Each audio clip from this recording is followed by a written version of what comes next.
Webinar है, इसका दूसरा सत्र व्याख्यान माला का 25 मार्च को रख रहे हैं।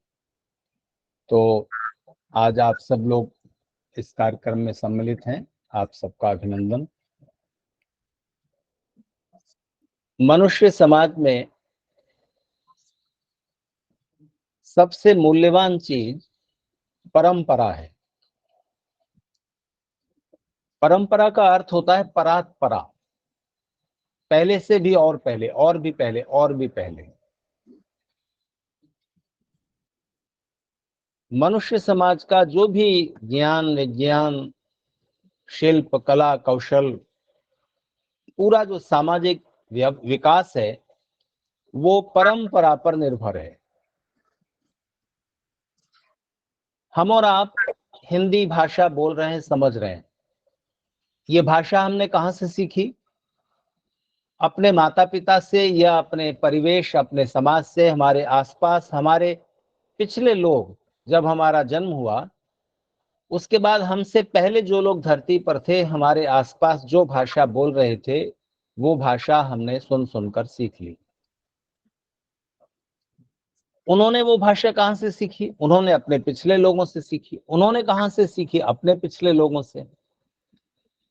अगर मनुष्य समाज में से लैंग्वेज हटा दीजिए, भाषा हटा दीजिए, तो नॉलेज समाप्त। क्योंकि हम जो कुछ भी सीखते, समझते, सुनते, पढ़ते हैं, वो उसका आधार, उसका माध्यम भाषा है। तो भाषा और ज्ञान दोनों आपस में जुड़कर चलते हैं। भाषा नहीं तो ज्ञान का बहुत थोड़ा सा अंश हमारे पास रह जाएगा। तो भाषा के आधार पर ही हम चीजों को परिभाषित करते हैं, समझते हैं, और अपने मन की भावनाएं और विचार दूसरों तक पहुंचाते हैं। दूसरों की भावनाएं और विचार हम तक पहुंचती है, माध्यम भाषा है। और ये भाषा और ज्ञान परंपरा के द्वारा ही आगे बढ़ते हैं। इसलिए भारतीय परंपरा में ऋषियों ने स्वस्थ परंपराओं को जीवित रखने के लिए बहुत महत्व दिया। वेद का एक मंत्र है, उस मंत्र को वेदों के प्रसिद्ध विद्वान स्वामी वेदानंद जी तीर्थ इतना महत्वपूर्ण कहते थे कि अगर चारों वेदों के लगभग 20,000 मंत्र न रहें या न होते, केवल यही एक मंत्र होता,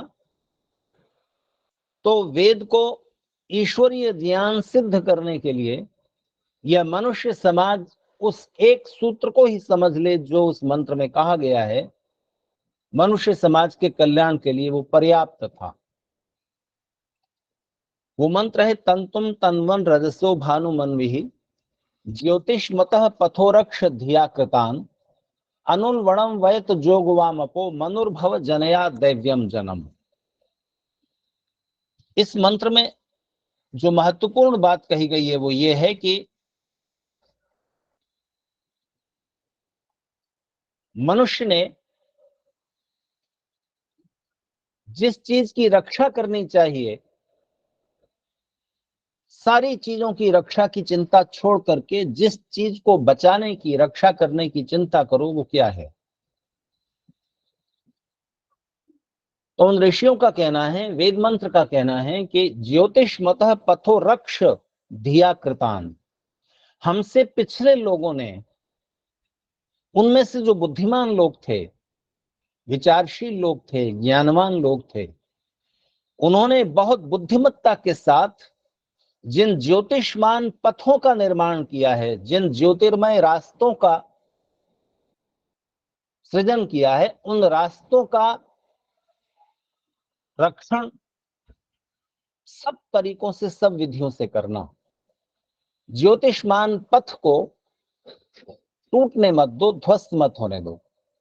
जिस मार्ग पर चलकर वो गए, जीवन का लक्ष्य किस तरह प्राप्त किया जा सकता है, जीवन में सुख कैसे पाया जा सकता है, इसकी जो विधि प्रविधि है, ज्योतिषमान पथ हैं, उनकी रक्षा करना। तो हमसे पिछले लोगों ने उन ज्योतिर्मय पथ को, उन प्रकाशमय मार्ग को जो निर्मित किया, जिन पर चलकर वो गए, जो मार्ग हमें लक्ष्य तक पहुंचाएगा, उस मार्ग की रक्षा करना। तो स्वामी आवाज नहीं आ वेदानंद रही। तीर्थ कहते थे, मेरी आवाज आ रही है ना जी? हाँ जी, आ रही है। आ रही है, आपकी आवाज आ रही है। हाँ, तो जिनको नहीं आ रही है उनके यहाँ सिस्टम में कुछ तकनीकी कमी हो सकती है, आप थोड़ा देखें। तो हमसे पिछले लोगों ने जो ज्ञान मार्ग निर्दिष्ट किया, उस ज्ञान की परंपरा को, उस पथ को रक्षा करो, उसको टूटने मत दो, उस धारा को टूटने मत दो। तो स्वामी वेदानंद तीर्थ कहते थे कि ये मंत्र इतना महत्वपूर्ण है और इसका यही एक वाक्य इतना इतना आधारभूत है पूरी मनुष्यता का। तो इस मंत्र के अंश से पता चलता है कि ज्ञान की स्वस्थ परंपराएं कितनी महत्वपूर्ण है और उनकी रक्षा किया जाना कितना आवश्यक है। तो जरा सोचिए, ईश्वर की प्रेरणा से वेद ज्ञान के सूत्र, वो कण सृष्टि के प्रारंभ में ऋषियों को प्राप्त हुए। उस ज्ञान को पीढ़ी दर पीढ़ी, जनरेशन टू जनरेशन, ऋषि और तत्वज्ञ लोग उस वैदिक परंपरा को, ज्ञान के सूत्रों को सुनते आए, समझते आए, याद करते आए और आने वाली पीढ़ी को सौंपते आए। इस परंपरा से ही तो वेद ज्ञान आगे बढ़ता गया। ऋषि दयानंद के समय तक आते आते एक दुर्घटना हुई कि वेद सुरक्षित रह गए, वेदों का अर्थ खो गया। उनका सही अर्थ किसी को मालूम नहीं था और जो उस समय के वेद भाष्य थे, सायणाचार्य के, महीधर के, उव्वट के, उन प्राचीन भाष्यकारों के अर्थ इतना अस्पष्ट थे और गलत भी थे और इतने वल्गर भी थे कि उनको पढ़कर ये पता लगे कि वेदों में बकवास के अलावा कुछ नहीं है। तो ऋषि दयानंद को उन वेद के अर्थों को समझने और समझाने के लिए कितनी मेहनत करनी पड़ी नए सिरे से। आपने कभी कपड़ा बुनते हुए देखा है? तकली पर, चरखे पर या किसी लूम पर, कपड़ा बुनने वाली मशीन पर जब रुई के फाहों से धागा बुना जाता है, तो धागा बुना जा रहा है, बुना जा रहा है, बढ़ता जा रहा है, धागा बढ़ता जा रहा है, बीच में से अगर टूट गया तो उस धागे को वापस जोड़ना वहां से थोड़ा मुश्किल का काम है और जोड़ने के बाद भी वहां पर एक हल्की सी गांठ सी रह जाएगी और कपड़े की जो स्मूथनेस है उसमें कमी आ जाएगी, वहां पर एक उभरा हुआ सा हिस्सा उस कपड़े में दिखेगा। तो ज्ञान की धारा को जोड़े रखना मनुष्य समाज का सम्मिलित कर्तव्य होता है। इसलिए हमारे जो 16 संस्कार हैं उसमें एक उपनयन संस्कार है जिसका दूसरा नाम यज्ञोपवीत संस्कार है। यज्ञ करते हुए यजमान को यज्ञोपवीत पहनना होता है और गुरुकुल में शिक्षा पूरी होने के बाद वो यज्ञोपवीत दे दिया जाता था कि इसको आज टूटने मत देना। जरा बताइए, यज्ञोपवीत सूत का बना हुआ होता है या पुराने समय में मूंज का होता, रेशम का होता, तो वो तो टूटेगा ही, वो तो टूट सकता है कभी भी किसी भी परिस्थिति में। तो उद्देश्य ये नहीं है कि वो धागे ना टूट जाए, नहीं, उन 3 धागों में जो संदेश छिपा हुआ है वो नई पीढ़ी को यज्ञोपवीत पहनते हुए पुरानी पीढ़ी के गुरु आचार्य निर्देश करते थे कि इन धागों के अंदर जो तुमने संकल्प लिया है, जो व्रत है, वो न टूटने पाए। उन 3 धागों के एक एक धागा 3-3 संदेश दे रहा है, 9 संदेश हैं।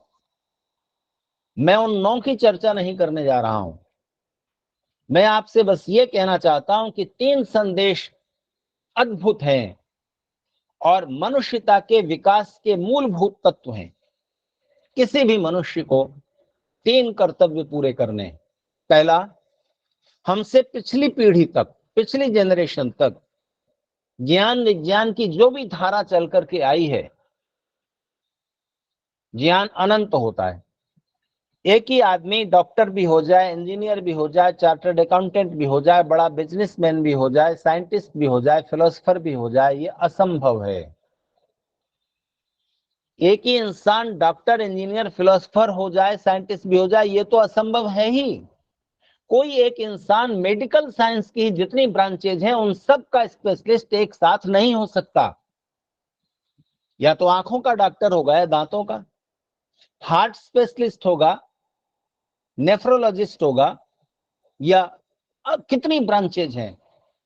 तो आप एक ही ब्रांच को ठीक से स्पेशलाइज कर सकते हैं, बाकी थोड़ा थोड़ा ज्ञान आप सारी विधाओं में ले लेंगे, लेकिन किसी एक क्षेत्र के आप विशेषज्ञ हो सकते हैं, सारों के नहीं हो सकते। तो ज्ञान तो अनंत है। पिछले मनुष्यों ने, उन लाखों करोड़ों लोगों ने उस ज्ञान को संभाला। ये बहुत बड़ा महत्वपूर्ण कार्य था कि उन्होंने ज्ञान की उस धारा को संभाले रखा। आपका कर्तव्य है कि उस ज्ञान के विशाल सागर में से अपनी रुचि के अनुसार अपना एक शाखा, अपनी एक ब्रांच ज्ञान की, अपनी रुचि के अनुसार ज्ञान के कुछ कण सीख लो, समझ लो। ये एक कर्तव्य हुआ मनुष्यता का। दूसरा कर्तव्य है कि उस ज्ञान के प्रवाह में जो आपने सीखा उसमें अपने रिसर्च से, अपने चिंतन से, अपने अनुभव से, अपने प्रयास से कुछ नया जोड़ो, तो ज्ञान आगे बढ़ेगा, विकसित होगा। तीसरा काम ये करना कि उस ज्ञान को अगर बढ़ा ना सको कोई बात नहीं, जितना है उतना सुरक्षित तो रख लो, और उसके बाद उस ज्ञान राशि को अपनी आने वाली जनरेशन को सौंप दो, उनको सिखा दो, उनको बता दो। तो बताइए, इलेक्ट्रिसिटी का आविष्कार किसने किया था? बिजली का आविष्कार किसने किया? तो बताया जाता है कि बेंजामिन फ्रैंकलिन ने कॉपर के, तांबे के एक पतले वायर को, पतले तार को एक पतंग से जोड़ा और उस पतंग को आसमान में उड़ाया और बादलों में चमकती हुई बिजली के करंट को महसूस किया। उसी समय बिजली बंद नहीं गई, आपके घर तक बिजली पहुंच गई, ऐसा नहीं हुआ। वैज्ञानिकों की 2 पीढ़ियां बीत गई साइंटिस्ट की, तब माइकल फेराडे ने बेंजामिन फ्रैंकलिन के इस एक्सपेरिमेंट को आगे बढ़ाया, और जो बिजली आकाश में चमकती है, जिसके करंट को फ्रैंकलिन ने महसूस किया था, उस करंट को, बिजली के करंट को धरती पर उद्दीप्त करने में सफलता प्राप्त कर ली। उस करंट को धरती पर क्रिएट कर लिया, तभी बिजली आपके घर नहीं पहुंच गई। उसके बाद और कई जनरेशन बीती।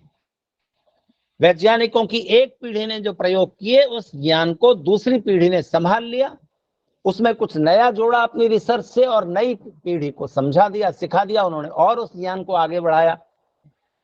वर्षों की मेहनत के बाद ये बिजली आपके घर को रोशन कर रही है, आपके मोबाइल को चार्ज कर रही है, लैपटॉप को। मेरी आवाज यहां से वहां तक पहुंच रही है, इसमें उन वैज्ञानिकों का योगदान है। तो कितनी तरह के साइंटिस्ट ने प्रयास किया है, कितनी तरह के दार्शनिक जुटे रहे हैं, कितने समाजशास्त्री ज्ञान विज्ञान की विविध धाराओं, शाखाओं को, उस ज्ञान को संभाला है। इसका कारण क्या है? ज्ञान सुरक्षित है, ज्ञान आगे बढ़ रहा है। इसका कारण क्या है? परंपरा। परंपरा के साथ एक दुर्घटना होती है। ये तो बात समझ में आ गई कि परंपरा के बिना मनुष्य समाज का विकास नहीं होगा। परंपरा बहुत आवश्यक चीज है। ऋषि दयानंद ने एक अद्भुत बात लिखी है। अभी 22 तारीख को भारतीय ज्योतिष की जो काल गणना है, समय की गिनती है, उसमें नया वर्ष प्रारंभ होता है चैत्र के महीने से। 1 जनवरी से नया वर्ष नहीं है। प्रकृति में जब नयापन दिखाई दे, सारी धरती पर जनवरी के महीने में कहीं भी नवीनता नहीं दिखेगी, चैत्र के महीने में सारी धरती पर दिखेगी। तो सृष्टि का संवत भी 1,97,29,49,000 जो माना जाता है, उसके बारे में प्रश्न किया गया कि आप ये कैसे कहते हैं कि सृष्टि का संवत है। सृष्टि संवत का अर्थ है मानव की उत्पत्ति का वर्ष और सृष्टि का, दोनों का एक ही है। तो ऋषि दयानंद इसका उत्तर देते हैं कि ऐसे मानो कि मान लीजिए आप अपना सरनेम लगाते हैं अरोड़ा या चोपड़ा या शर्मा, गुप्ता, जो कुछ भी आप सरनेम लगाते हैं, आपके पास क्या प्रमाण है कि आप गुप्ता हैं या शर्मा हैं?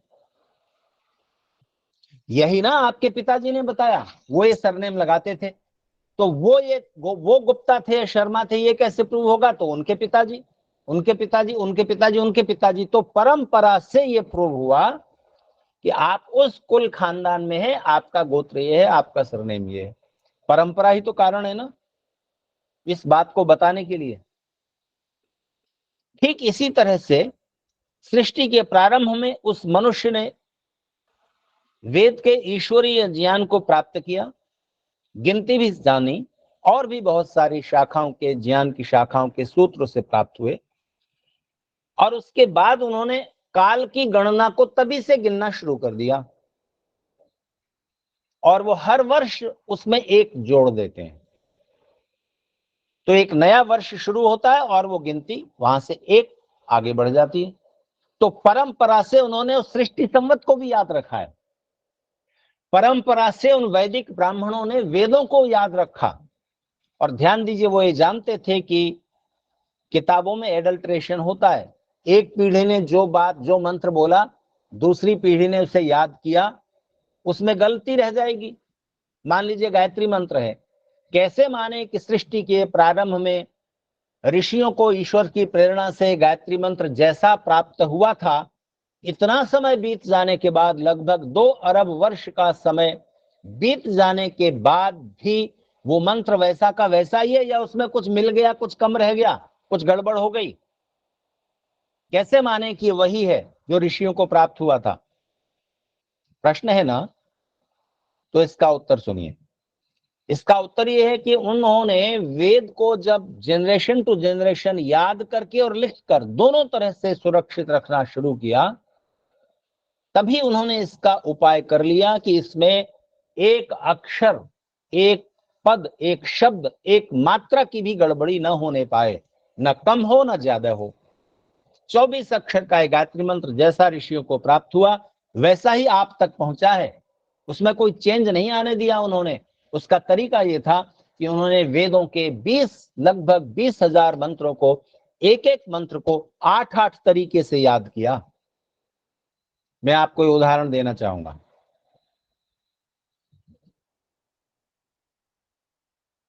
थोड़ी देर के लिए आप हिंदी के एक सेंटेंस को मंत्र मान लीजिए। मैं वहां कार से गया, मान लीजिए एक मंत्र है छोटा सा। तो एक तो इसका रूप है मैं वहां कार से गया, ठीक है। एक ऋषि ने इस मंत्र को मैं वहां कार से गया सिंपल इतना याद किया। दूसरे ने दूसरे तरीके से याद किया, मैं वहां कार से गया को उल्टा करके बोलिए, गया से कार वहां मैं, ठीक है। तीसरा तरीका, 2 शब्द बोलिए, फिर उनको उल्टा बोलिए, फिर सीधा कीजिए, फिर पहले को छोड़ दीजिए, दूसरे और तीसरे को मिलाकर बोलिए, मैं वहां, वहां मैं वहां, फिर मैं को छोड़ दीजिए, वहां कार, कार वहां, वहां कार से कार से गया, गया से गया। आप समझ रहे हैं? इस तरह 8-8 पाठ, 8-8 तरीके एक एक मंत्र के उन्होंने बनाए, बीच से लेके अंत तक, बीच से लेके शुरू तक, शुरू से लेके बीच तक, और आखिर से लेके बीच तक, और फिर वहां से शुरू करके शुरू तक और अंत तक। इस तरह 8 तरीकों से एक एक मंत्र को याद किया। अलग अलग तरीकों से याद करने वाले विद्वान ब्राह्मण गुरु पूर्णिमा के दिन इकट्ठे होते थे, अपने अपने तरीके से मंत्र बोलते थे। कहीं भी किसी के भी पाठ में एक अक्षर मिस हो गया है, या एक अक्षर जुड़ गया है, एक शब्द जुड़ गया है, एक मात्रा कम हो गई है, तुरंत पकड़ में आ जाएगा, क्योंकि 7 जिस तरह से बोल रहे हैं वो सही है, एक की गड़बड़ है। इस तरह से उन्होंने एक एक मंत्र को याद करके सुरक्षित रखा है। तो ये परंपरा के द्वारा संभव हुआ, लेकिन एक गड़बड़ी हो गई कि उन वेद पाठी ब्राह्मणों ने वेद के शब्दों को, मंत्रों को सुरक्षित रख लिया, लेकिन वेद के मंत्रों का अर्थ समझाने वाली जो की बुक्स थी उनको संभालने में चूक हो गई। बहुत सा वैदिक लिटरेचर अब नहीं मिलता, लुप्त हो गया। इसलिए वेद के सही अर्थ को समझने में बड़ी मुश्किलें आती हैं। हर वेद का एक एक उपवेद था, गायब है, नहीं मिलता, धरती पर नहीं मिलता। ऋषि दयानंद के समय भी नहीं था। वेद की एक एक वेद की जितनी शाखाएं थी वो शाखाएं नहीं मिलती, गायब हो गई। शाखा होती थी कि किसी मंत्र को सरल करके समझाने की कोशिश। तो वेद का पूरा अर्थ अभी भी हमारे पास नहीं है। ऋषि दयानंद को कितनी कठिनाई आई, जितना भी अर्थ गड़बड़ था उसको खंडित करने में कि ये गलत है, ये प्रूव करने में, और सही अर्थ ये है, ये सिद्ध करने में ऋषि दयानंद को बहुत समय लगा। उसके बाद भी वो चारों वेदों का भाष्य नहीं कर सके, और जितना कर सके यजुर्वेद का पूरा और ऋग्वेद के 7वें मंडल तक, वो भी संक्षेप में है। एक आउटलाइन हमारे पास है। मंत्र का अर्थ पढ़ करके हिंदी में पूरा मजा नहीं आता, समझ नहीं आता कि क्या कहा जा रहा है। ये तो फिर से वही बात हो गई, तो रिपीटिशन है। कई बार ऐसा लगता है, कई बार लगता है कि ये मीनिंग कैसे निकल आया, इत्यादि बाधाएं आती हैं। लेकिन फिर भी उन विद्वान ब्राह्मणों ने कम से कम परंपरा के द्वारा वेद के शब्दों को तो सुरक्षित रख लिया। अगर ऋषि दयानंद के समय में वो शब्द रूपी मंत्र भी ना होते तो ऋषि दयानंद जितना अर्थ कर सके वो भी कैसे कर पाते। कम से कम उन शब्दों को तो सुरक्षित रखा। कुछ और नहीं तो गायत्री मंत्र का तो पूरा प्रॉपर अर्थ हमारे पास है। ये मंत्र तो हमें प्राप्त हुआ, विश्वानदेव इत्यादि 8 मंत्र तो हमारे पास अच्छे अर्थ के साथ उपलब्ध हैं। जितना हमारे काम का है उतना है। तो मेरे कहने का अभिप्राय यह है कि परंपरा मनुष्य समाज के ज्ञान विज्ञान के विकास का आधारभूत तत्व है। सोचिए, परंपरा अगर गलत हो जाए, परंपरा अगर गड़बड़ हो जाए, परंपरा अगर टूट जाए, यह परंपरा किस लिए चलाई गई थी, उस परंपरा का अर्थ क्या है ये खो जाए, पर्पज क्या है ये खो जाए, तो मनुष्य समाज का कितना बड़ा नुकसान होगा। तो माननीय राजेंद्र वर्मा जी के साथ जब तारीख तय हुई तो उन्होंने ये भी कहा कि भाषण का विषय भी बताइए। तो आज के विचार चर्चा का विषय निश्चित हुआ, हिंदू समाज की परंपराएं, अर्थ और उद्देश्य नवरात्र के विशेष संदर्भ में। तो हिंदू समाज में ये परंपरा कब से शुरू हुई कि वर्ष में 2 बार 9 दिन आप व्रत रखेंगे, ये मुझे नहीं मालूम। ये वैदिक काल की परंपरा नहीं है, इतना मैं आपसे स्पष्ट कर दूं। लेकिन और बहुत सी धार्मिक परंपराएं हैं। उन सब धार्मिक परंपराओं का अर्थ और उद्देश्य है, उपयोग है। अगर वो धार्मिक परंपराएं, वो रीति रिवाज, वो रिचुअल्स जिस वजह से शुरू की गई, उनका जो संदेश है वो समझे बिना किया जाएगा तो उन परंपराओं का लाभ हमें नहीं होगा। केवल इतना लाभ होगा कि वो परंपरा जिंदा रहेगी। जैसे वेद में क्या लिखा है ये उन वेद पाठी ब्राह्मणों ने समझना बंद कर दिया, बस शब्दों को याद रखा। तो वेद का जो अर्थ है, जो उद्देश्य, जो संदेश है, वो उन्हें नहीं मालूम था और वैदिक ज्ञान से वो वंचित रहे। वेद की समाज व्यवस्था, वेद की अर्थव्यवस्था, वेद की राज्य व्यवस्था, वेद की समाज व्यवस्था, सब कुछ छिन्न भिन्न हो गई। आज भी उन व्यवस्थाओं का कोई अच्छा भाग पृथ्वी पर कहीं उपलब्ध नहीं है कि उस व्यवस्थाओं के अनुसार कहीं समाज चल रहा हो, कहीं वैदिक अर्थव्यवस्था काम कर रही हो। शब्दों को जीवित रखा उन्होंने। तो पूरा लाभ नहीं होता यदि आप उस परंपरा का अर्थ और उद्देश्य बिना समझे करने लगते हैं। तो किसी हिंदू से पूछिए कि होली क्यों मनाते हो, अभी अभी बीती है 9 मार्च को, इसी मार्च के महीने में, गुजिया खाने के लिए, रंग डालने के लिए। पर्पज क्या है? एक विदेशी पर्यटक, एक टूरिस्ट भारत आया और 2 साल भारत में रहा। उसका नाम था काउंट कैसरलिन। उसने अपनी डायरी में भारत के बारे में बड़े दिलचस्प कमेंट्स किए। तो वो एक कमेंट ये करता है भारत के बारे में कि हिंदुस्तान में साल भर में एक दिन ऐसा आता है जिस दिन सारे लोग एक साथ पागल हो जाते हैं। समझ गए ना आप कौन सा दिन है? होली का दिन। तो उसको समझ नहीं आया कि चक्कर क्या है, ये सबके सब लोग एक साथ पागल हो गए, एक दूसरे पर कीचड़ डाल रहे हैं, धूल उछाल रहे हैं और जाने क्या क्या कर रहे हैं। तो कोई हिंदू ये नहीं जानता इस समय आर्य समाज से जुड़े हुए कुछ विचारशील लोगों के अलावा किसी को नहीं मालूम कि ऋषियों ने इस परंपरा को भारतीय समाज में क्यों जोड़ा, मनुष्य समाज के साथ इसको अनिवार्य क्यों बनाया। तो आर्य समाज से जुड़े हुए आप लोग जानते हैं कि इस पर्व का पुराना नाम नवसस्येष्टि है और ये साल में 2 बार आता है, एक होली एक दीपावली। क्योंकि धरती के सब हिस्सों पर साल में 2 बार फसल अच्छे से प्राप्त होती है अनाज की। तो नया अन्न जब प्राप्त हो मनुष्य को अपने पुरुषार्थ से, जब आपने नया भोजन का आधार प्राप्त किया है, तो ये लक्ष्मी पर्व है। दोनों ही, दीपावली भी होली भी लक्ष्मी के पर्व हैं। लक्ष्मी का मतलब होता है जो आपको लक्ष्य प्राप्त करा दे। जैसे आपको यहां से वहां तक जाना है तो कैसे जाएंगे? दूर यात्रा है तो कोई साधन लगेगा ना, साइकिल, मोटरसाइकिल, कार। जिस साधन से आप पहुंचे आप लक्ष्य तक, वो लक्ष्मी हुई। तो भूख लगती है तो भोजन खा करके आपका पोषण पूरा होता है, जीवन चलता है। तो अन्न जो है, उपभोग के साधन लक्ष्मी कहलाते हैं। जो आपके पास करेंसी है, जो गोल्ड है, जो प्रॉपर्टी के दूसरे तरीके हैं, वो लक्ष्मी का बाहरी रूप है, वो एक्सचेंज करने का साधन है, करेंसी वगैरह। वास्तविक लक्ष्मी तो जो उपभोग के साधन है वो लक्ष्मी है, जो आपको लक्ष्य प्राप्त करा दे वो लक्ष्मी। तो अन्न जो है लक्ष्मी का सबसे मौलिक रूप है। मान लीजिए 3-4 साल तक बारिश न हो, अकाल पड़ जाए, कोई अनाज का दाना पैदा न हो, कोई फल फूल वनस्पतियां सब वृक्ष आदि सूख जाएं, 7-8 साल बारिश न होने के कारण। कुछ दिन आपने धरती से पानी निकाल निकाल कर सिंचाई करके अनाज पैदा कर लिया, फिर वो भी बंद हो गया और जो संग्रह था आपका अनाज के, जो गोदाम थे उसमें भी अनाज खत्म हो गया।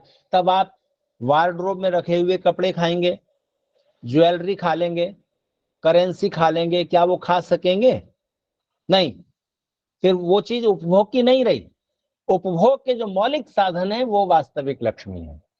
बाकी ये तो एक्सचेंज करने का तरीका है कि आपने कागज पर एक नोट छाप लिया।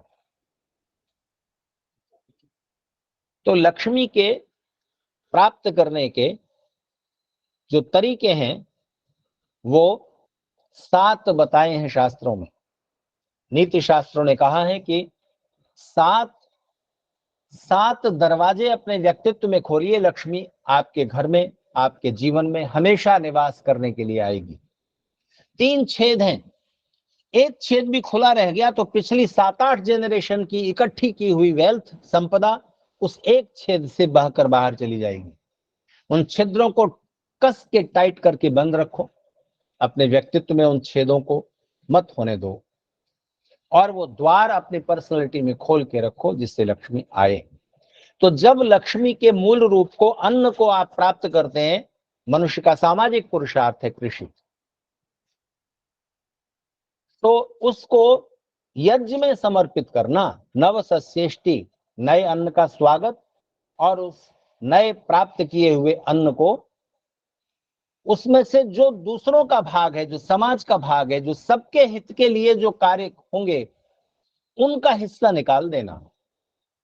तो जो राज्य व्यवस्था है टैक्स के रूप में प्राप्त करती है, जो सामाजिक संस्थाएं हैं वो आपके दान के रूप में प्राप्त करते हैं, जो असहाय प्राणी हैं जो अपना भोजन खुद अर्जित नहीं कर सकते, उनका भी हिस्सा निकाल दीजिए, यज्ञ करके खाना। नहीं तो ये अन्न आपके पाप का साधन बन जाएगा और अगर अकेले खाओगे तो अन्न उल्टा आपको खाने लगेगा।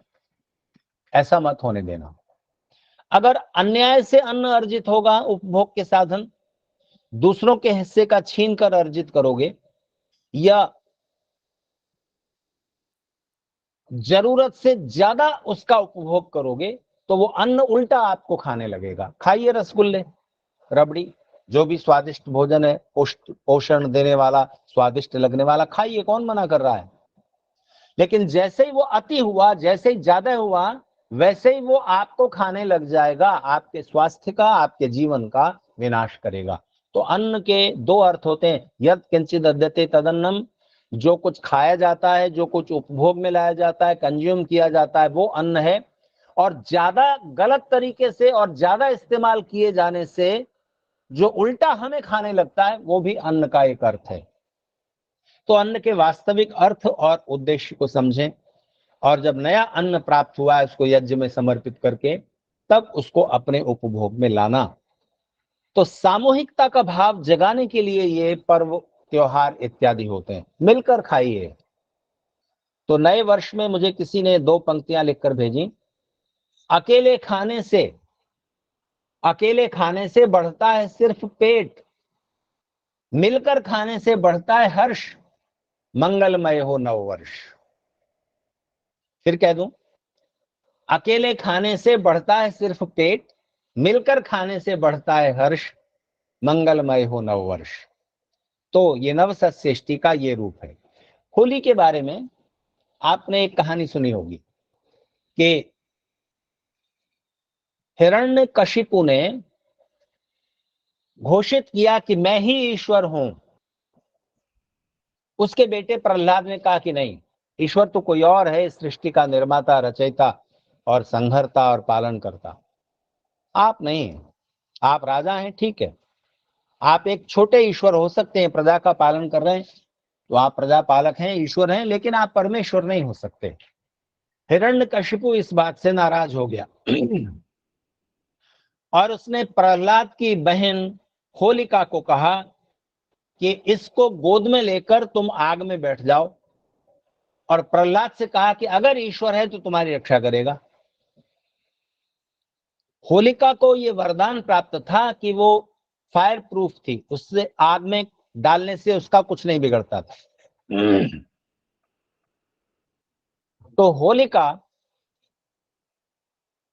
प्रहलाद को गोद में लेकर आग में बैठ गई और हुआ उल्टा, होलिका जल गई, प्रहलाद सुरक्षित रहा।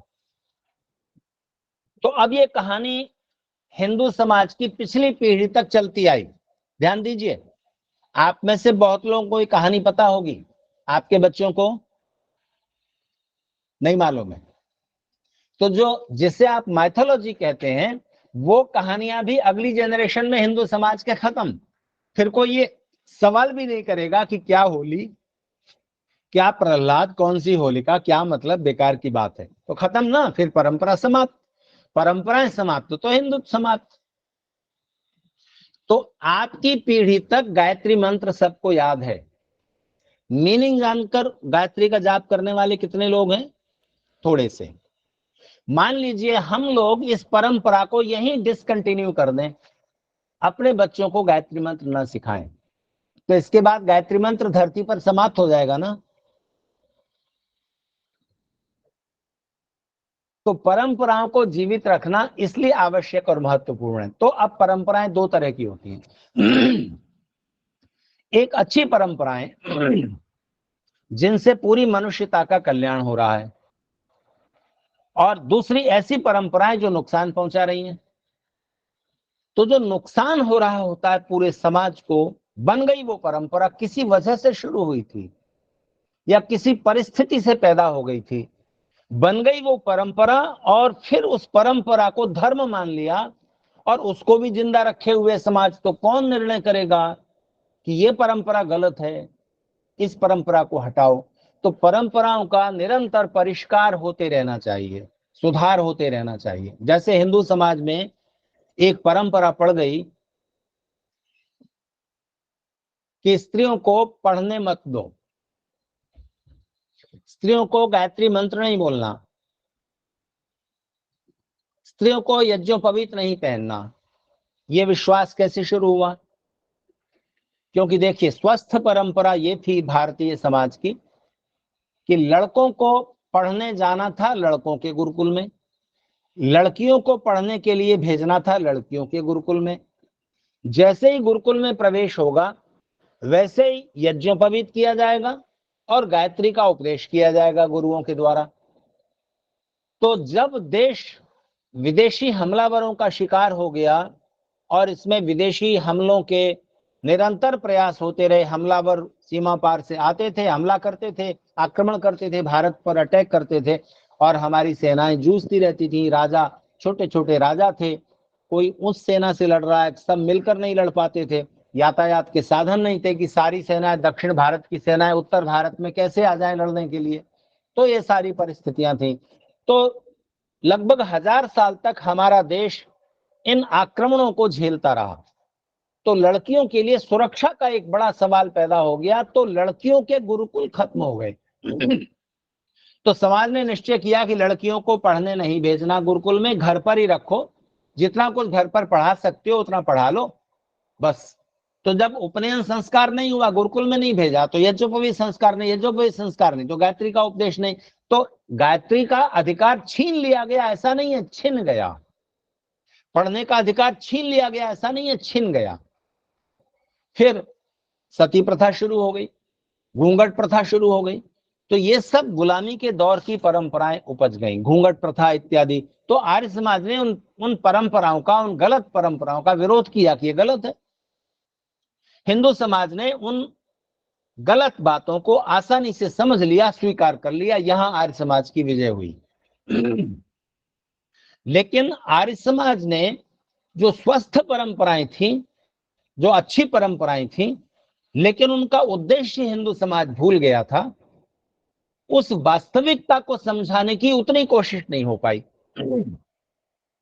जैसे हिंदू समाज में ये गलत परंपराएं गलत हैं, ये तो हिंदू समाज ने मान लिया, लेकिन दीपावली क्यों मनाएं, होली क्यों मनाएं, नवरात्र का क्या अर्थ है, ये समझने समझाने का प्रयास अपेक्षाकृत कम हुआ।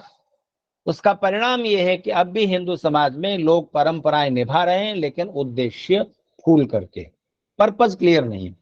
तो मुझे बताइए, नवरात्र क्यों रख रहे हैं आप? कोई तो ये पूछे कि नवरात्र शब्द क्यों, 9 दिन क्यों नहीं? और फिर 9 क्यों, 10 क्यों नहीं? राउंड फिगर में कर लो ना। तो कोई अभिप्राय होना चाहिए। तो संस्कृत में एक उक्ति है, प्रयोजनम अनुद्देश्य मंदोपि न प्रवर्तते। बिना पर्पज के, बिना उद्देश्य के एक मूर्ख आदमी भी कोई काम नहीं करता। 10 कदम भी चलना हो तो पर्पज क्लियर होता है कि हम क्यों चल रहे हैं। तो इतनी परंपराएं सदियों से चली आ रही हैं, हम निभाते जा रहे हैं सिर्फ इसलिए कि हमारे दादाजी करते थे, बस परंपरा इसलिए करेंगे, ये कोई मतलब नहीं निकला, फिर उस परंपरा का लाभ नहीं होगा। तो नवरात्र भी अगर करना हो व्रत उसका, तो समझ कर कीजिए। अब उपवास का मतलब ये तो होता नहीं कि आप भूखे रहें, कहीं से भी उपवास का शब्द का मीनिंग ये नहीं निकलता कि आप 9 दिन भूखे रहें। उपवास का मतलब होता है पास रहना, नजदीक रहना, किसके? अपने। 24 घंटे हम शरीर को स्वयं समझे होते हैं, मैं क्या हूं, आत्मा से हटकर, आत्मा का शरीर से जो जुड़ाव है और संसार के साथ जो हमारा जुड़ाव है, 24 घंटे हम शरीर के माध्यम से संसार के साथ जुड़े हुए होते हैं, अपने नजदीक नहीं होते, दुनिया की तमाम चीजों के नजदीक होते हैं। अकेले बैठे होते हैं तब भी हमारे मन में दुनियावी बातें घूम रही होती हैं, और जब तक वो विचार घूम रहे हैं तब तक आप उन सांसारिक चीजों के ही निकट हैं, स्वयं के निकट नहीं है। थोड़ा समय निकालें अपने नजदीक होने के लिए, ईश्वर के निकट होने के लिए। तो कुछ व्रत लीजिए। और मनोविज्ञान का नियम है कि अगर आप किसी एक अपनी पर्सनैलिटी में, अपनी जीवनचर्या में कोई एक गलत बात जो आपको दुख दे रही है, आपकी उन्नति में रुकावट बन रही है, आपसे छोड़ना चाहते हैं, तो संकल्प लीजिए और निर्णय लीजिए कि 9 दिन तक कम से कम मैं ये काम नहीं करूंगा, ज्यादा गुस्सा नहीं करूंगा या सिगरेट नहीं पीऊंगा। जो कुछ भी आपके जीवन में कोई दुर्गुण दुर्व्यसन है, छोड़ दीजिए। 9 दिन तक छोड़े रखिए। इसका मतलब ये नहीं है कि 10वें दिन का इंतजार करना है कि कब शुरू करूं, नहीं, 9 दिन कंटिन्यू कर दीजिए और उस कंटिन्यूटी को बढ़ा दीजिए। करीब 6 महीने निभा दीजिए, फिर नया संकल्प ले लीजिए जब दूसरे नवरात्र आएंगे। तो नवरात्र का मतलब होता है या निशा सर्वभूतानाम तस्याम जागृति संयमी। आम आदमी के लिए जो रात है उसमें जो जाग सकता है, उसको जो दिन बना सकता है, वो संयमी है, और सारी धन ऐश्वर्य सिद्धियां उसे प्राप्त होंगी। इसका मतलब ये हुआ, रात का मतलब है अंधेरा। जब मन की कोई लालसा, कोई लिप्सा, कोई दुख, कोई शोक, कोई दुर्भावना, कोई दुर्व्यसन, कोई तलब मन में तेजी से उठती है, उसी समय आप जाग जाते हैं, अपने मन पर बुद्धि का नियंत्रण रख लेते हैं। जागना हुआ।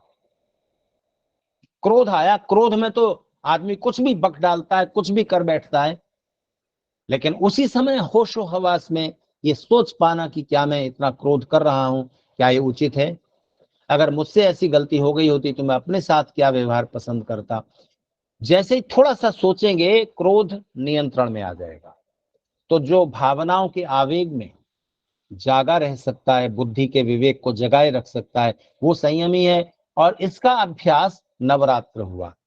9 दिन तक करके देख लीजिए, अपने किसी मनोभाव को कंट्रोल में लाने के लिए, अपने किसी दुर्व्यसन को छोड़ने के लिए, या रोज आप व्यायाम करना चाहते हैं, सोचते हैं कल से करेंगे या टालते रहते हैं, संकल्प ले लीजिए पहले नवरात्र से। तो सब क्यों करें?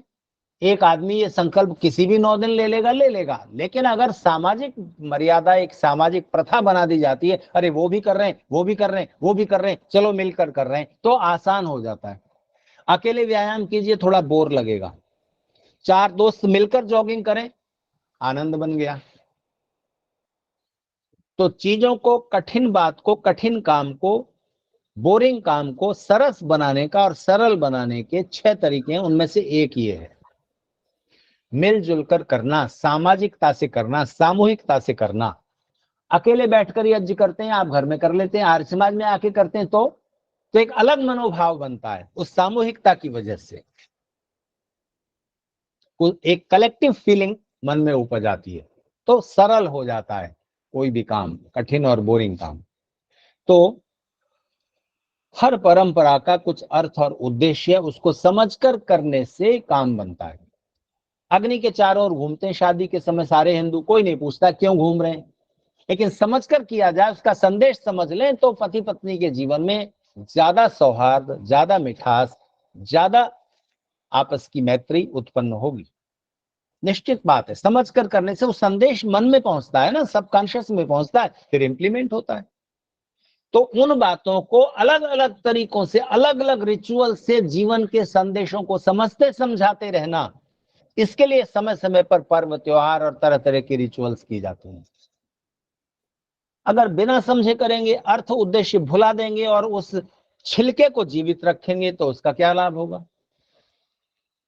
तो कहीं पर मैंने एक दिलचस्प बात पढ़ी, एक जोक, और वो ये था कि किसी सभा में एक मोटिवेशनल स्पीकर ने, एक प्रेरक वक्ता ने अपना भाषण शुरू किया, और भाषण के दौरान उसने एक बात कही। ध्यान से सुनिएगा, ये जोक वैसे समझ नहीं आएगा। तो उस मोटिवेशनल स्पीकर ने, उस प्रेरक वक्ता ने भाषण के दौरान एक बात कही, और ये कहा कि मेरी जिंदगी के सबसे खूबसूरत साल, सबसे खूबसूरत वर्ष एक औरत की बाहों में गुजरे, और वो स्त्री मेरी पत्नी नहीं थी। ये सुनकर सभा में सन्नाटा छा गया, और एक कैसी बात कर रहा है। फिर कहूं इस सेंटेंस को, उस प्रेरक वक्ता ने कहा कि मेरी जिंदगी के सबसे खूबसूरत साल एक स्त्री, एक औरत की बाहों में गुजरे, जो स्त्री मेरी पत्नी नहीं थी। तो सभा में जब सन्नाटा छा गया, तब कुछ सेकंड चुप रहकर उसने कहा, वो स्त्री मेरी मां थी। तालियां बज गई, वाह वाह कितनी अच्छी बात है। तो जब उसने आधी बात कही थी, तब एक सस्पेंस था कि मेरी जिंदगी के सबसे खूबसूरत साल एक स्त्री की बाहों में गुजरे, जो मेरी पत्नी नहीं थी। तो यहां तो लोग बड़ा अचंभित रह गए, लेकिन जैसे ही उसने बात पूरी की कि वो स्त्री मेरी मां थी, सबको बड़ा अच्छा लगा। हाँ, बात तो सही है, सबसे खूबसूरत साल बचपन के मां की बाहों में गुजरे। लेकिन बात इस ढंग से कही गई थी कि लोगों को बड़ा उससे अच्छा लगा। तो वहां एक सज्जन बैठे हुए थे, उन्हें भी ये बात बहुत अच्छी लगी। फिर वो घर आए, शाम हुई, शाम को उन्होंने, थोड़ा शराब पीने की आदत थी तो 2 पैग लगाए, थोड़ा सा नशा चढ़ा तो किचन में गए, पत्नी खाना बना रही थी। वहां जाकर उन्होंने कहा, मेरी जिंदगी के सबसे खूबसूरत साल एक औरत की बाहों में गुजरे जो मेरी पत्नी नहीं थी। इतना कहते कहते उनका नशा तेज हो गया और अगला सेंटेंस वो भूल गए। याद करते रहे, आखिर को बोले बुदबुदाते हुए, वो औरत कौन थी मुझे याद नहीं आ रहा। इसके बाद जब उन्हें होश आया तो वो हॉस्पिटल में थे और बेलन की मार से उनके हाथ पैर जबड़ा वगैरह टूटे हुए थे। तो आधी बात वो भूल गए जो सबसे कीमती थी। कौन थी वो स्त्री? वो मेरी माँ थी, ये भूल गए। और आधी बात याद रही कि मेरी जिंदगी के खूबसूरत साल एक स्त्री की बाहों में गुजरे, वो मेरी पत्नी नहीं थी। यहां तक कह के बात खत्म हो गई, असली सेंटेंस भूल गए। तो क्या हुआ, नतीजा आप समझ रहे हैं। तो हिंदू समाज ने क्या किया है, अपनी परंपराओं का छिलका तो जिंदा करके रखा है और उसका जो अंदर छिपा हुआ उद्देश्य है वो भूल गए। होलिका कौन है? आपने पता नहीं कभी हरे चने को या हरी बाल को, जौ या गेहूं की बाल को जलती हुई आग में भून कर खाया है कि नहीं? गांवों में ये अभी भी चल रही है परंपरा। नया अन्न जैसे ही आता है, अभी होली के कुछ दिन बीत गए, अभी भी गेहूं पूरा पका नहीं है, आधा पका है, उसमें दाना पड़ गया है, अभी हरा है। जो चना होता है, चने के ऊपर भी एक छिलका होता है, जौ के ऊपर भी, गेहूं के ऊपर भी। उसको जब आग में ऐसे भूनते हैं, उस बाल के सहित, उस छिलके के सहित, तब उसमें एक सौंधी सी खुशबू आती है, एक अलग मिठास उसमें उपजता है। छिलका अलग करके फिर उसे खा लेते हैं लोग। होला बन जाता है। हाँ, उसको होला कहते हैं। तो वो जो अंदर अनाज का दाना है, संस्कृत शास्त्रों में उसे प्रहलाद कहा गया है। क्या कहा गया है? प्रहलाद। प्रहलाद इति अन्न नाम सुपठितम।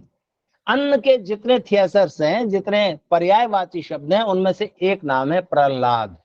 क्यों है प्रहलाद अनाज का नाम, ग्रेन का, फूड का? क्योंकि जब अनाज पैदा होता है, जब अनाज छिलके से अलग करके गोदाम में आ जाता है, बोरों में भर के आपकी संपदा बन जाता है, जब उसे पीस करके आप रोटी बनाते हो या बेसन करते हो, पकोड़े बनाते हो, तब मन में जो प्रसन्नता होती है उसका नाम है प्रकृष्ट आह्लाद। आपके पुरुषार्थ का जो पुरस्कार है, आपने जो कुछ अर्न किया, उसके बाद जो मन में प्रसन्नता जन्म लेती है, उसका नाम प्रहलाद है। इसलिए प्रहलाद इति अन्न नाम सुपठितम। और उसके ऊपर जो छिलका है उसे होला या होलिका कहते हैं। होलिका प्रहलाद को अपनी गोद में लेकर आग में बैठ जाती है, होला जल जाता है, होलिका जल जाती है, अनाज सुरक्षित रह जाता है प्रहलाद। तो प्रहलाद के 3 भाई और हैं। अब इस व्याख्या को थोड़ा समझ लीजिए, इसके साथ में बात समाप्त करूंगा। एक है प्रहलाद, एक है सहलाद, एक है सुहलाद, एक है सहलाद। फिर कहता हूं, एक है प्रहलाद, एक है अनुलाद, एक है सुहलाद, एक है सहलाद। तो ह्लाद का मतलब हुआ प्रसन्नता, खुशी। सुख से अलग चीज होती है खुशी। आप सीट पर बैठे हुए यात्रा कर रहे हैं बस में, आपको सीट मिली हुई है, आप सुख में हैं, सुविधा में हैं।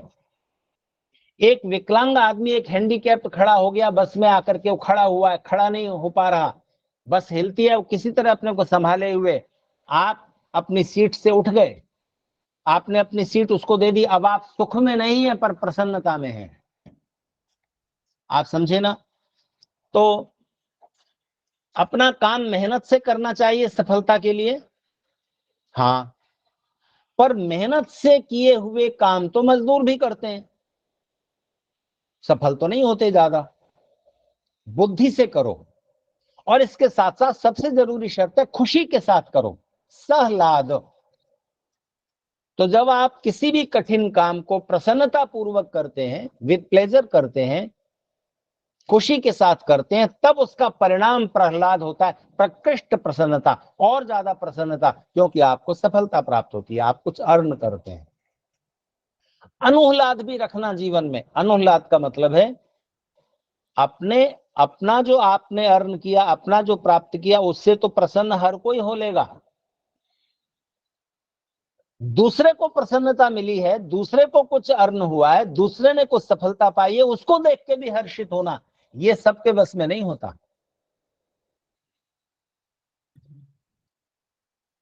ये सबके वश में नहीं होता है। तो अनुह्लाद यानी दूसरों के सुख में भी सुख अनुभव कर पाना, ये एक बड़ी क्वालिटी है जीवन की। सहलाद हो गया, अनुल्लाद हो गया, प्रहलाद हो गया, सुहलाद हो गया। सुहलाद मतलब दूसरों को सुख पहुंचा करके जो सुख मिलता है, वो खुशी का, प्रसन्नता का सबसे उत्कृष्ट रूप है। तो होलिका के 4 भाई हैं। होलिका मतलब जीवन में जो कचरा है, जो व्यर्थ है, जो प्रिजर्व रखने के लिए, किसी चीज को सुरक्षित रखने के लिए आवश्यक है, जब जरूरत हो उसको हटाने की हटा दीजिए, और जो वास्तविक चीज है उसको संभाल लीजिए। हिंदू समाज ने उल्टा किया है। ये बड़ी दुर्घटना हुई है परंपराओं के साथ।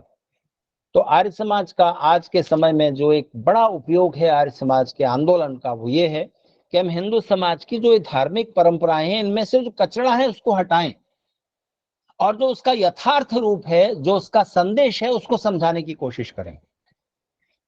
तो आपने कभी इस बात पर गौर किया कि आर्य समाज के पुरोहित के द्वारा कराया हुआ विवाह संस्कार, नामकरण संस्कार, कोई भी संस्कार कोई हिंदू करा लेता है, फिर वो मंदिर के पुजारी की बजाय आर्य समाज के पुरोहित को बुलाना पसंद करता है। क्यों? क्योंकि समझा कर किया गया, क्योंकि उसमें कुछ विशेषता आई, उस परंपरा का कुछ वास्तविक रूप आपके विद्वान पुरोहित ने समझाया, उसका फल मिलता है। तो हिंदू समाज की जो परंपराएं हैं, उनका यथार्थ स्वरूप समझना और समझाना आज के समय में बहुत जरूरी है, बहुत उपयोगी है। और जो परंपराएं गलत हैं, उन परंपराओं को आर्य समाज ने समझाया। हिंदू समाज ने उन लगभग सारी गलत परंपराओं को अपने सामाजिक जीवन से हटा दिया। ये आर्य समाज की विजय हुई। लेकिन और बहुत सारी धार्मिक परंपराओं में अभी भी सुधार किया जाना बाकी है। तो अंधी परंपराएं, किसी भी परंपरा को अंधे होकर हम उसका पालन करते जाएंगे, उसका लाभ नहीं होगा, उसका फल नहीं निकलेगा। आर्य समाज की आज के समय में एक बड़ी भूमिका होनी चाहिए। वरना हिंदू समाज में जो 2 बड़ी दुर्घटनाएं हो रही हैं, वो ये कि अब आपकी जनरेशन तक जो परंपराएं थी उनको आपने निभा दिया, ये सोच करके कि चलो हमारे पिताजी करते थे, दादाजी करते थे, हम भी कर रहे हैं। आपके आने वाले बच्चे आपकी परंपराओं को इस वजह से नहीं निभाएंगे क्योंकि आप कर रहे थे, उनके दादाजी कर रहे थे, इसलिए वो करें। वो सवाल पूछेंगे, क्यों करें, इसका क्या लाभ है, तिलक क्यों लगाएं, ये हाथ में कलावा क्यों बांधें, जो पवित्र क्यों पहने, ये होली क्यों मनाएं, दीपावली क्यों मनाएं। ठीक है, मिठाई खा लेना, वो तो कभी भी खा लेना, लेकिन असली पर्पज अगर नहीं समझाया जाएगा तो अगली या उससे अगली जनरेशन तक हिंदू समाज खत्म होने की तैयारी में है। कोई गायत्री मंत्र जानने समझने वाला नहीं होगा। क्यों करें प्रार्थना गायत्री मंत्र से? प्रार्थना ही क्यों करें? बच्चों के सवाल हैं और उन सवालों के उत्तर उन्हें उनके धर्म गुरुओं से नहीं मिल रहे, क्योंकि ध्यान दीजिए, हिंदू धर्म गुरुओं के पास प्रॉपर आंसर नहीं है। ये उत्तर आर्य समाज को ही समझने और समझाने होंगे। इसलिए आज के समय की ये बहुत बड़ी जरूरत है। तो नवरात्र करें, कुछ ऐसा करें, कुछ एक बुराई छोड़ें जीवन से, कुछ एक अच्छा जीवन में नई शुरुआत करें, उसको 9 दिन तक निभा लें और उसको 10वें दिन कंटिन्यू कर दें, निरंतरता दे दें। 6 महीने बाद जब वो संकल्प धीमा पड़ने लगे, फिर से उसको रिन्यू कर दीजिए। तो मनोवैज्ञानिक सच्चाई है कि जब आप 2-3 बार कर लेते हैं, तब वो आपकी सबकॉन्शियस का, आपके जीवन का, आपके लाइफस्टाइल का हिस्सा बन जाती है। तो ईश्वर करे आपके जीवन में, परिवार में सब प्रकार से जागरूकता हो, सब प्रकार से शुभ परंपराएं आपकी आने वाली जनरेशन निभाएं, उनको समझाएं, आपके जीवन में, परिवार में सब प्रकार से सुख सौभाग्य की वृद्धि होती रहे। भारतीय नव वर्ष की मेरी शुभकामनाएं स्वीकार करें और इन्हीं सद्भावनाओं, शुभकामनाओं के साथ मैं अपनी आज की चर्चा को विराम देता हूं। आर्य समाज ग्रेटर कैलाश के सब पदाधिकारियों का धन्यवाद करता हूं, विशेष रूप से श्री राजेंद्र कुमार जी वर्मा का, और आप सबका, जिन्होंने लगभग 62 की संख्या में आप सब जुड़े और इस कार्यक्रम में सम्मिलित हुए। आप सबका धन्यवाद।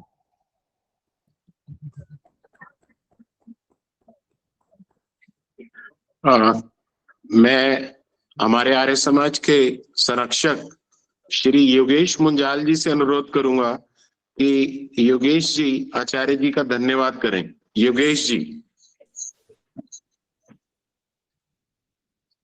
बड़े अच्छे ढंग से आचार्य जी ने विषय को काफी ज्यादा डिटेल में जाकर के समझाया। हमारी पुरानी परंपराएं, संस्कृति, पुराने विचार धीरे धीरे लुप्त होते चले जा रहे हैं। उनमें जो भी अच्छी चीजें हमें लगती हैं उनको आगे हमें चलाए रखना चाहिए, उसकी कोशिश करते रहना चाहिए। यही आचार्य जी का आज का संदेश है।